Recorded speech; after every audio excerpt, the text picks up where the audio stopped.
Exercise 3.1ல 12th some பார்க்க போகிறோம். ரொம்ப சிம்பிள் தான். அட்லீஸ்ட் ஒன் வேர்டில் கூட இந்தமாரி மாடலில் கண்டிப்பாக கேட்பாங்க. என்ன கொடுத்துருக்காங்க?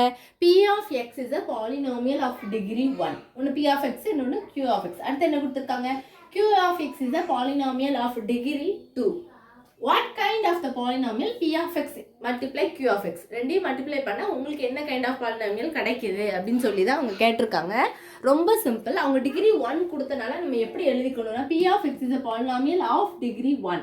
அப்போ பி ஆஃப் எக்ஸ் வந்து டிகிரி 1ன்னு அவங்க சொல்லிட்டாங்க. அப்போ நீங்கள் எப்படி எழுதுவீங்க? ஒரு எக்ஸு, இதில் பவர் என்னது? 1.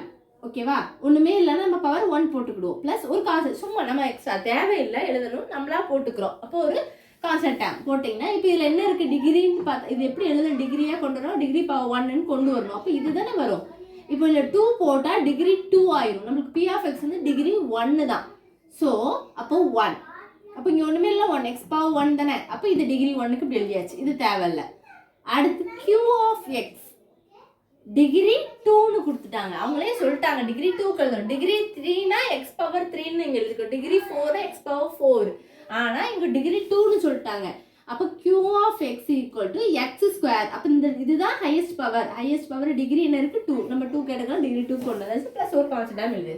ஆனால் அது தேவையில்லை எழுதண்டா. இப்போ நமக்கு மல்டிப்ளை தான் பண்ணணும். பி ஆஃப் எக்ஸையும் கியூ ஆஃப் எக்ஸையும் என்ன பண்ண போகிறீங்க? ரெண்டையும் மல்டிப்ளை பண்ண போகிறீங்க. இதுவும் இந்த பக்கமும் இதுவும். அப்போ இது எக்ஸு, இது எக்ஸ் ஸ்கொயர். ரெண்டையும் மல்டிப்ளை பண்ணிங்கன்னா எக்ஸ் மல்டிப்ளை எக்ஸ் ஸ்கொயர். ஏன்னா இங்கே மல்டிப்ளை தானே இருக்குது. அப்போது இங்கே பேஸ் சேமாக இருந்தது அப்படின்னா, பேஸ் சேமாக இருந்தால் பவரை ஆட் பண்ணணும். இங்கே ஒன்றுமே இல்லைன்னா 1ஐயும் 2ஐயும் ஆட் பண்ணால் 3. எக்ஸ் பவர் 3 கிடைச்சிட்டா?